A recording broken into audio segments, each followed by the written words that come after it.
بسم اللہ الرحمن الرحیم۔ اردو ادب میں حقیقت نگاری ادب میں آئینہ خانہ کی حیثیت رکھتی ہے۔ تحریر سلیم سرمد۔ حقیقت نگاری کی ابتدا تو فرانس سے ہوئی، مگر اس کا باضابطہ آغاز کس مصنف نے کیا، اس بارے میں محققین کسی ایک نام پر متفق نہیں۔ معروف محقق ڈاکٹر شکیل فتافی اپنی کتاب اردو ادب اور مغربی رجحانات میں لکھتے ہیں کہ حقیقت نگاری کی ابتدا شان فلیوری کی تحریروں سے شروع ہوئی، لیکن بعد میں اس کے بانی 19ویں صدی عیسوی کے عظیم فرانسیسی ناول نگار فلابیر کو ان کے شہرہ آفاق ناول مادام بواری کے اشاعت 1858 کے بعد مانا گیا۔ دیگر محققین کے مطابق حقیقت نگاری کی ابتدا ہنری بلیزر کے ہاتھوں 1950 کے آس پاس فرانس میں ہوئی۔ اس نے پہلی بار ادب کی تاریخ میں اپنے ناول لیکومیڈی ہیومین کے ذریعے فرانس کی سماجی زندگی کا حقیقی عکس پیش کیا۔ اس کے بعد بہت سارے مصنفوں اور ناول نگاروں نے اس روایت کو مضبوط کیا۔ چارلس ڈکنس نے اپنے ناولوں میں غریبوں، محتاجوں اور لاچاروں پر سرمایہ دارانہ استعماری قوتوں اور مقتدر و مسلط طبقے کی طرف سے کیے گئے مظالم و استحصال کو بڑے مؤثر انداز میں پیش کیا۔ مغرب میں یہ صنعتی انقلابی دور تھا۔ اس کے علاوہ بھی انہوں نے اپنی تحریروں میں صنعتی انقلاب سے پیدا ہونے والی بے روزگاری اور لاچاری کو دلدوز انداز میں بیان کیا۔ ان کے ناول ڈیوڈ کاپر فیلڈ کا مرکزی کردار پورے دن کام کرتا رہتا ہے، لیکن اس کے کام کی اجرت بہت ہی کم دی جاتی ہے، اور اس کے ساتھ ساتھ نہ جانے دن میں کتنے بار جسمانی سزا دی جاتی، مارا پیٹا جاتا۔ ولیم بلیک، جن کی شاعری میں حقیقت نگاری کے اجزاء پائے جاتے ہیں، انہوں نے اپنی شاعری کو بطور آلے کے استعمال کرتے ہوئے سماجی خرافات اور مذہبی پادریوں کے کیے جانے والے ظلم و ستم کے خلاف آواز اٹھائی۔ اس حوالے سے ان کی نظمیں کافی مشہور ہیں۔ معروف مصنف مبصر جارج الیو کا کردار بھی حقیقت نگاری کے حوالے سے کلیدی مانا جاتا ہے۔ ان دونوں نے خاص طور پر دیہی زندگی کو اجاگر کیا اور اپنی تحریروں میں دکھایا کہ عورت کو محبت اور سماجی بندشوں کے نام پر کتنی مصیبتوں اور دشواریوں کا سامنا کرنا پڑتا ہے۔ مغرب میں حقیقت نگاری صرف شاعری اور ناول نگاری تک محدود نہ رہی، بلکہ آرٹ کی دیگر جہتوں، ڈرامہ اور فن مصوری میں بھی فروغ کا رجحان پایا۔ یہ تو تھا حقیقت نگاری کا مغرب کے ساتھ تعلق اور تعارف، مگر حقیقت نگاری کا باقاعدہ آغاز اس مصنف نے کیا، اس بارے فیصلہ کرنا کچھ مشکل ہے۔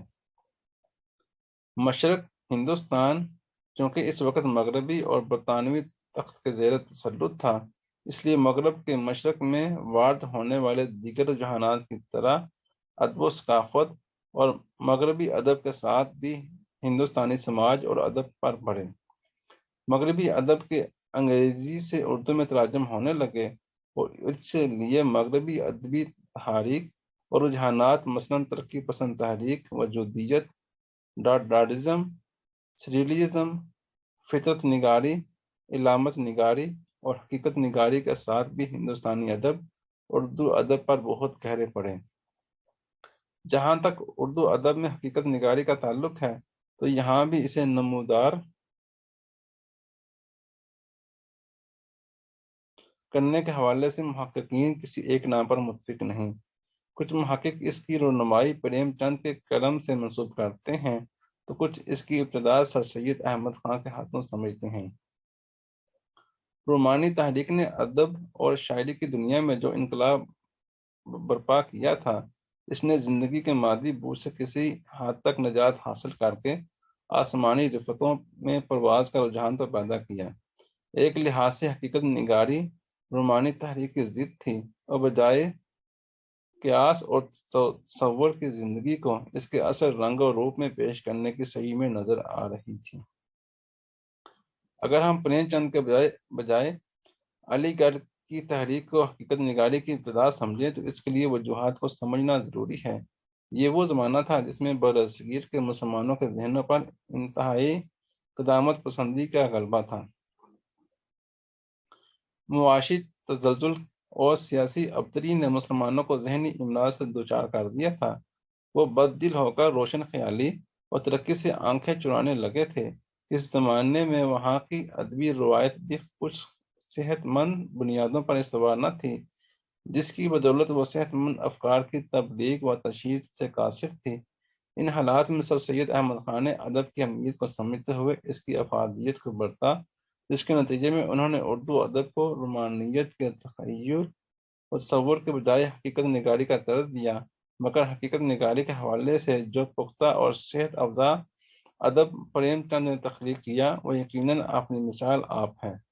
پریم چند سے پہلے اردو ادب کا محور رومانیت کے گرد گھومتا تھا، لیکن پریم چند نے اپنے افسانوں اور ناولوں میں گاؤں اور شہر کی زندگی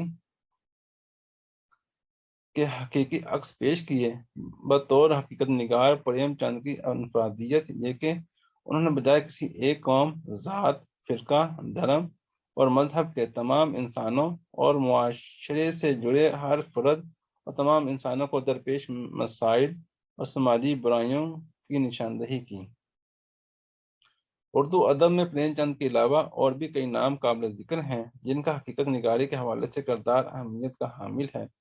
ان میں منٹو اور دیگر بھی کئی نام ہیں۔ منٹو کے افسانوں میں بھی بہت سے ایسے کردار ملتے ہیں جو سماجی اور معاشی ناہمواریوں کی تصویر کشی کرتے ہیں۔ منٹو کی تحریروں میں جہاں برائیوں کی نشاندہی کی گئی، وہیں انسانی نفسیات کا گہرا مشاہدہ بھی ملتا ہے۔ منٹو کے ہاں بھی سماجی اور معاشی ناہمواری کے اثرات، مذہبی تفریق اور دو قومی نظریے کی بنیاد پر تقسیم ہند کے دوران پیدا ہونے والے المیوں نے منٹو کو اپنے افسانوں میں حقیقت نگاری کے انتہائی تلخ رنگ بننے پر مجبور کر دیا۔ اردو نثر کے علاوہ اردو شاعری میں بھی بہت سے نام ایسے ہیں جو حقیقت نگاری سے جڑے ہوئے ہیں۔ اس سلسلے میں نذیر اکبر آبادی کو محققین نے خاص اہمیت دی۔